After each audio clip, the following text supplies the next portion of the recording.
Olá, oitavo ano. Sejam bem-vindos a mais essa aula de História. Eu sou a professora Janaína Jardim, esse é o meu sinal. E hoje nós estamos com uma aula muito importante, pois continuamos aí a falar sobre movimentos de contestação. Dá uma olhadinha na tela o tema da nossa aula. Olha lá, Brasil, século XIX, movimentos de contestação ao poder centralizado. E hoje vamos falar de Sabinada e Farroupilha. Para mediar o chat, tenho aqui um convidado. Olá, professor Tony. Olá, professora Janaína. Olá a todos que nos acompanham pelo Centro de Mídias da Educação. Eu sou o Tony. Esse é o meu sinal. Já quero mandar um abraço aí pro Helder que está aí traduzindo pra gente, mandando a nossa linguagem para onde a gente não sabe fazer, né, Janaína? A gente precisa dessa ajuda para que a educação chegue até vocês. Estará conosco também a Flávia aí também, traduzindo para nós. E eu quero lembrar você que até o dia 22/9 você precisa preencher a avaliação socioemocional lá no SED. Não esqueça, nós queremos saber aí essas informações de vocês. Eu quero mandar um bom dia para a Escola Estadual Heloísa Marasca, que está presente aí conosco, e também para o Pro João Laércio, né? Um bom dia para você, Pro João. Seja muito bem-vindo. Obrigada, professor Antônio. Obrigada a todos os professores que estão conosco aqui no chat, aos estudantes. Quando eu digo que essa aula ela é bem especial, ela é realmente, porque nós estamos falando da nossa história, né? Estamos conhecendo a nossa história, a história do Brasil, e tirando um pouco aquele mito, né, que o Brasil não teve revoltas, que o povo brasileiro é muito tranquilo, nós não tivemos grandes revoltas, quando na verdade nós tivemos aí no período regencial uma série de movimentos de contestação. Sempre houve contestação aqui no Brasil, sempre ocorreu revoltas, e nós vamos ler a habilidade hoje para trabalhar esse objeto do conhecimento. Dá uma olhadinha aí na tela. A habilidade do currículo paulista, identificar. Olha o verbo, identificar. Vamos identificar então dois movimentos. Vamos comparar estes movimentos e analisar a diversidade política, social e regional nas rebeliões e movimentos contestatórios ao poder centralizado durante o período regencial do Brasil. Objetivo: identificar a diversidade regional, porque estamos falando de várias regiões, várias províncias, nas rebeliões e movimentos de contestação ao poder centralizado. Vamos identificar duas aí, Sabinada e Farroupilha. A habilidade, então, ela faz esse recorte, né, no período regencial. Então, vamos voltar só um pouquinho. Na última aula eu já falei o que foi o período regencial, mas a gente vai retomar mais um pouquinho até para colocar os alunos do oitavo ano dentro do contexto que nós estamos. Então, assim, qual o momento que nós estamos agora da história? Século XIX, nós temos um período onde... Vocês se lembram que o Dom Pedro I, ele foi embora para Portugal? Existiam vários motivos para ele ir embora, né? Ficamos uma aula inteira lá listando uma série de motivos que culminaram com a saída de Dom Pedro I aqui do Brasil. Foram vários motivos. Então, assim, o Brasil já estava, né, o Império do Brasil já estava num momento muito delicado, né? Já tínhamos ali vários grupos articulando-se uns contra os outros, alguns a favor do rei, outros contra o rei, uns a favor da permanência de Dom Pedro, outros queriam que ele fosse embora, alguns queriam até que o Brasil voltasse a ser colônia. Então tínhamos esse momento todo. Dom Pedro I vai embora, deixa o seu filho Dom Pedro II com 5 anos. E aí... esse é o começo do período regencial, onde o Brasil ele vai ser administrado por regentes, até que Dom Pedro II se torne maior. Se lembram disso? Então, é esse o período regencial. Só que, em 1840, vocês se lembram que existiam dois partidos? Liberal e conservador? Então, o Partido Liberal, ele dá o golpe da maioridade. E aos 14 anos... Dom Pedro II é considerado maior. E aí eu até brinco, professor Tony, que 14 anos é mais ou menos a idade dos nossos alunos, né? Sim, a idade do meu filho, né? Meu filho é um pouquinho mais velho, tem um aninho só a mais. O meu também tem 15. Olha aí. Mas você imagina assim, então nessa idade, né, 14, 15 anos, você já ser considerado maior. E tem um detalhe, o Dom Pedro II é o primeiro imperador brasileiro. Sim, porque o Dom Pedro I, ele era português. E o Dom Pedro II, ele é nascido aqui no Brasil. Então, assim, as expectativas em relação a colocar a Dom Pedro II, de fato, no poder, é muito grande. Porque ele é o primeiro imperador nascido no Brasil, ele é o primeiro brasileiro aqui. Então, isso tudo gera também uma série de pensamentos e consequências aí neste momento que o Brasil está tão cheio de problemáticas e tantas revoltas acontecendo. Bom, desenhei o contexto, né? Este é o cenário. Dom Pedro II foi declarado maior aos 14 anos. O Partido Liberal, que é aquele partido que está assim, ó, alinhado à lógica mais inglesa, né? Vocês se lembram? Esse é o Partido Conservador. Eles estão no poder, né? Eles estavam alternando, mas agora eles estão no poder. Se lembram que no contexto agora macro, vamos abrir um pouco mais para o mundo. A Inglaterra está começando a primeira revolução industrial. E nós temos uma questão. A Inglaterra, ela muda a lógica da produção. Então, a mão de obra lá na Inglaterra, ela não é mais escravizada. Só que aqui no Brasil, a nossa mão de obra ainda é escravizada.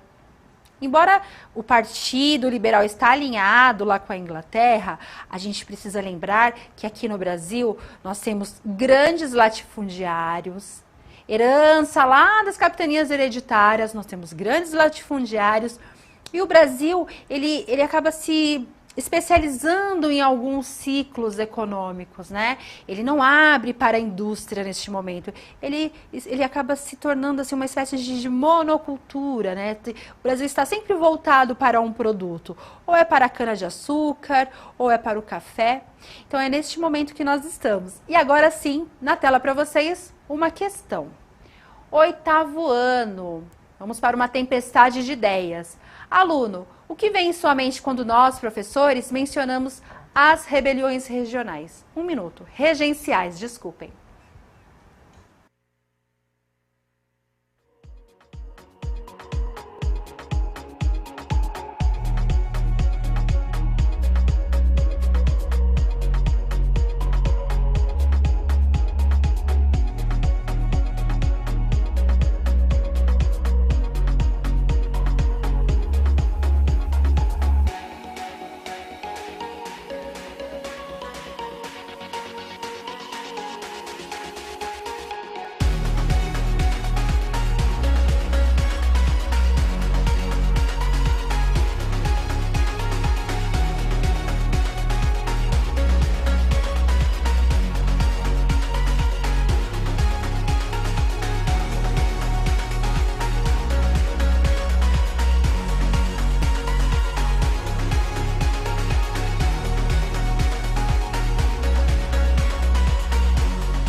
Temos aí o pessoal participando aí do nosso chat, né? Temos aí a presença aí do professor Paulo Sérgio falando pra gente sobre a regência trina e una, né? Temos também aqui o professor Paulo Henrique, aí sempre presente, né, Janaína? E ele fala assim, ó, que são movimentos revoltosos de contestação à grande exploração dos governantes daquela época, com muitos impostos e pouca ajudas aos necessitados, né? A Proquere comentou, fez um comentário aqui falando que escravo não tem salário, sem salário quem pagaria pelos produtos ingleses, né? E o professor Marcelo dizendo, usando uma palavra só, resistência. Que legal!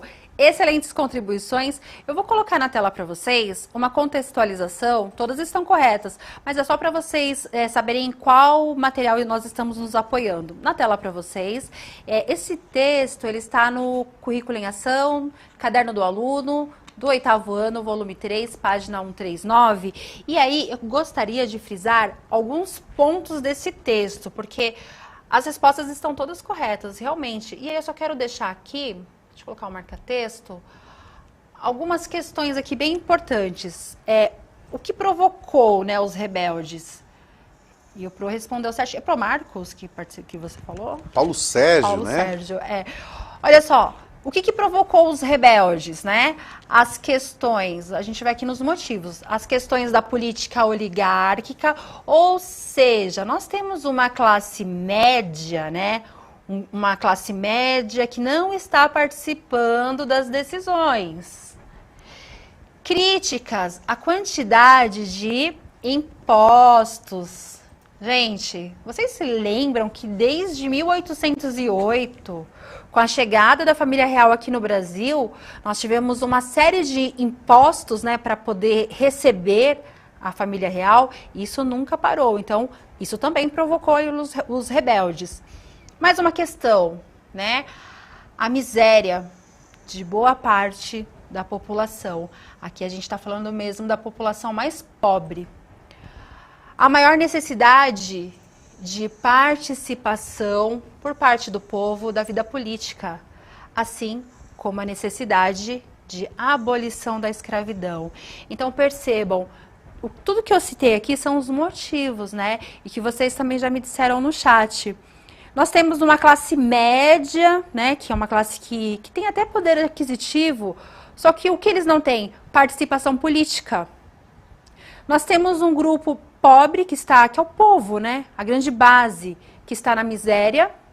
Nós temos os escravizados que estão lutando pela liberdade. Nós temos a oligarquia que está com todo o privilégio e cobrando impostos. E aí temos questões também políticas, né? 2 partidos ali, ó, se alternando no poder e lutando, né? Lutando sempre para se manter no poder. Esse é o cenário do Brasil no século XIX.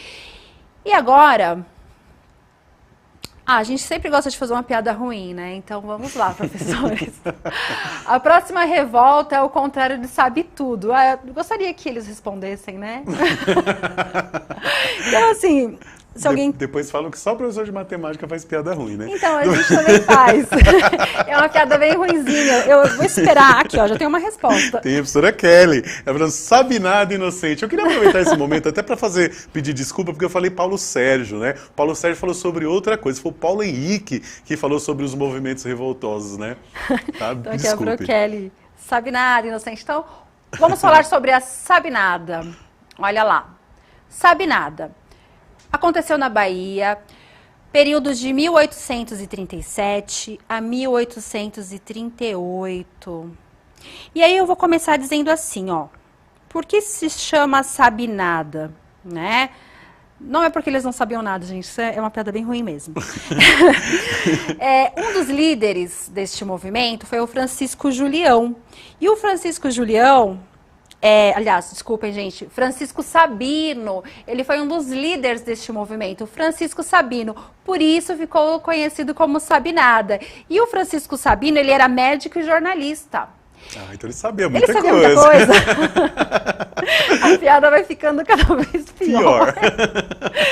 Então, o Francisco Sabino, ele era médico e jornalista, e ele... Assim, embora fosse médico e jornalista, ele era de família pobre, então ele foi conseguindo, assim, conquistando ali um lugar na sociedade. E ele é um dos líderes. E aí eu vou passar uma breve contextualização, dá uma olhadinha na tela. Olha lá, aconteceu no período regencial, né, que é essa transição para o segundo reinado.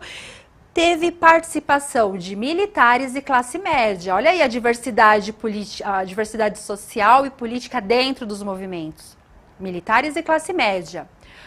Qual foi a motivação, né? Por que eles fizeram essa revolta? Por que ela aconteceu? Insatisfação política, pois os governadores de províncias não conheciam as necessidades das províncias. Olha só, o que eles faziam? Eles mandavam para as regiões... governadores de províncias de lugares muito distantes, que nada tinham a ver com aquele lugar. Então, eles não conheciam a realidade daquele local, né? No caso ali de Salvador. Eles queriam um governante de província que fosse de lá, nascido em Salvador, porque ia conhecer melhor a situação ali de Salvador. Essa questão foi muito impactante. O recrutamento obrigatório de jovens do Nordeste para lutarem em revoltas como a Farroupilha no Sul. Então a gente precisa pensar que a revolta Farroupilha, ela tem uma pauta aí da classe média, né, das camadas médias, e não tem uma pauta contra a escravidão.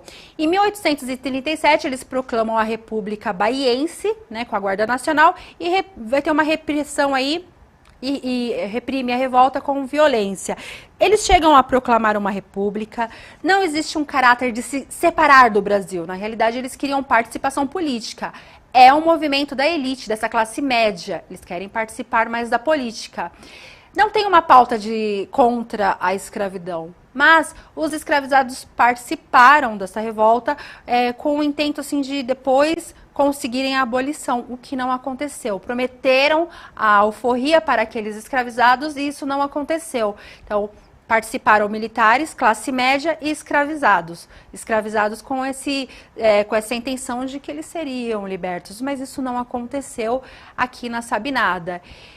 E aí, para falar mais de Sabinada, o que o Boris Fausto ele diz? Né? O Boris Fausto é um grande historiador, né? A gente se apoia muito nele para falar de história do Brasil.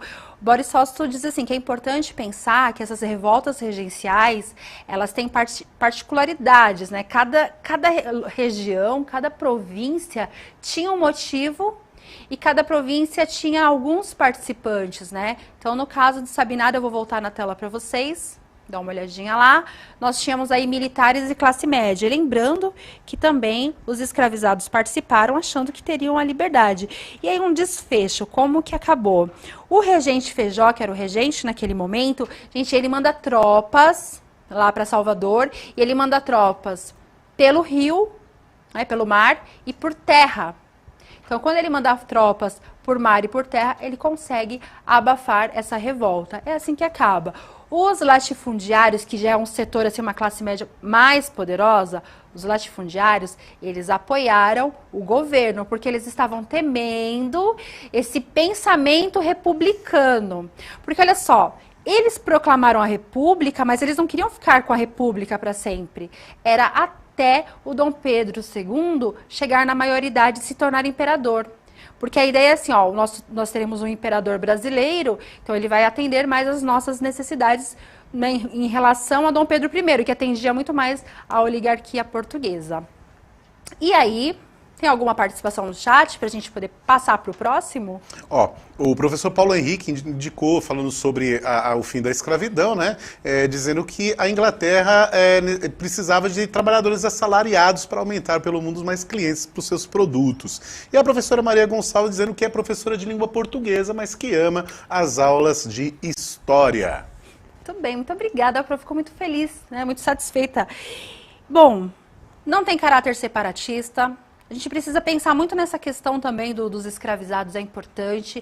Essa afirmação, essa participação do professor Paulo Henrique é um tema que a gente vai abordar com mais detalhes em uma aula para falar sobre isso mesmo. Muito obrigado pela participação, Pro.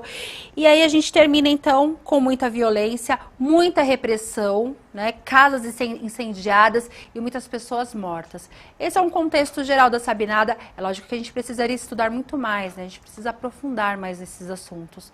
Agora tem uma questão disparadora. Eu acho que é uma outra piadinha sem graça aqui. Você sabe qual é o nome desse produto? Ele causou uma revolta que durou 10 anos. Estudantes, crie uma hipótese sobre as causas dessa revolta. Utilizem a sua atitude historiadora e criem uma hipótese. 1 minuto.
Olha aí, que legal. A Pro Ana Cristina mandou pra gente o seguinte, que se trata do charque, né? Lá no sul, a guerra farroupilha. Ela é da Escola Estadual Iracema CREM. Muito bem. Legal, obrigada pela contribuição. Então vamos contextualizar esta revolta na tela para vocês. Estamos falando da Revolução Farroupilha, que aconteceu no Rio Grande do Sul, de 1836 a 1845, né? Aqui é o finalzão, ó. A vitória brasileira e reincorporação da República Rio-Grandense ao Império Brasileiro. Isso significa que, na Revolução Farroupilha, eles de fato conseguiram proclamar repúblicas e tinha um caráter separatista, né? Essa república tinha um caráter separatista. E aí, a carga da cavalaria de Guilherme Litrano representando o exército rio-grandense. Mas vamos ver como tudo começou. Dá uma olhadinha lá. Revolução Farroupilha. O principal produto da província era o charque. Quando eu falo província, lembra assim, ó, estado, tá bom? O charque é uma carne seca e salgada, sofreu bastante com a concorrência do carvão importado do Uruguai e da Argentina. As pessoas que se beneficiavam desses mercados eram chamados de gaúchos, né? Eram vaqueiros nômades e fazendeiros que viviam no Rio Grande do Sul. Motivações: política centralizadora. A gente falou isso lá no comecinho da aula. Altos impostos e concorrência platina. Economia gaúcha, ela se concentra, né, nos commodities, no charque.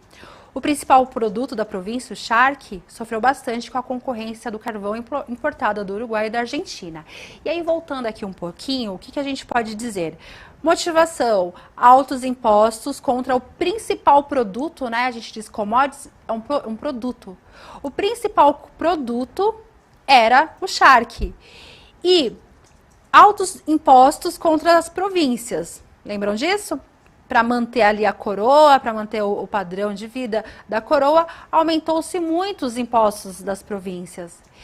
E o Rio Grande do Sul consegue proclamar a República Rio-Grandense e se separa. Só que na Revolução Farroupilha a gente tem uma elite ali, ó, tramando essa revolução, né? Então essa elite, ela consegue uma negociação, durou 10 anos, foi uma das maiores, né, que nós tivemos. Ao final, eles conseguem a negociação, eles conseguem, inclusive, incorporar, tiveram várias lutas, né? Várias guerras. A gente tem alguns expoentes que eu vou colocar aqui, ó. Por exemplo, Bento Gonçalves, na tela para vocês. A gente tem, ó, Bento Gonçalves, Anita Garibaldi e Giuseppe Garibaldi. Eles são alguns dos protagonistas deste movimento. Para terminar, assim, como que acabou, né? Como que foi sufocado essa revolução? A gente tem uma negociação. Olha a diferença, né? Porque na primeira houve violência. Nessa não, nessa houve uma negociação. Então, o que eles conseguiram? Eles conseguiram tributar o charque platino, que era o grande concorrente deles. Então, teve uma tributação aí de 25% sobre o charque platino. Isso melhorou a concorrência do charque, resolveu esse problema. Eles conseguiram anistia para todos que participaram, inclusive os escravizados. Então, eles conseguem abolir a escravidão. Mas segura aí um pouquinho essa informação. E eles conseguem incorporar todos esses generais que participaram da Revolução Farroupilha, eles conseguem incorporar ao exército da coroa. E manteram as suas patentes. Isso foi bem positivo. Agora vamos voltar para os escravizados. Eu até vou pedir que os alunos eles pesquisem mais sobre... tem um momento que o que acontece? Massacre dos porongos. O que vai acontecer? Eles eram lanceiros. Os porongos eles eram os negros que foram libertos, que participaram da Revolução Farroupilha com intenção de serem libertos, né? Eles participam. Eles conseguem a abolição, só que eles são enviados para uma região e nessa região tem uma tropa ali que vai lutar com eles. Esses escravizados estão com lanças contra armas, todos eles são mortos. Por que isso acontece? Para sufocar essa intenção abolicionista. A abolição ainda é uma questão muito delicada. Então, para sufocar toda essa intenção abolicionista, né, esse pensamento abolicionista, ocorreu aí esse massacre do Porongos. A historiografia ela tem uma série de formas, né, para trabalhar este momento, mas é interessante vocês pensarem um pouco acerca do massacre de Porongos, porque a gente precisa sempre pensar do ponto de vista das elites, porque são elas que movimentam a economia, são elas que detêm aí grande parte, né, do lucro, mas a gente precisa pensar a história também do ponto de vista das bases, das minorias. E a gente precisa pensar que se hoje nós temos, por exemplo, o racismo, é porque nós tivemos uma base, uma estrutura no Brasil que ela começa com a escravidão. E o racismo hoje, ele é o quê? Uma permanência histórica. Bom, professores, espero que vocês continuem essa aula aí nas salas de vocês. É um tema bem interessante para trabalhar. Obrigada a todos que estiveram comigo aqui. Professor Tony, obrigada. Eu que agradeço, aprendi bastante hoje. Obrigada. Avaliem a nossa aula, o que ficou legal, pontuem. O que não ficou legal também, pontuem, porque a nossa intenção aqui é sempre melhorar. Até a próxima aula, 8º ano, e tchau, tchau. Tchau, tchau. Cheiro. Até a próxima.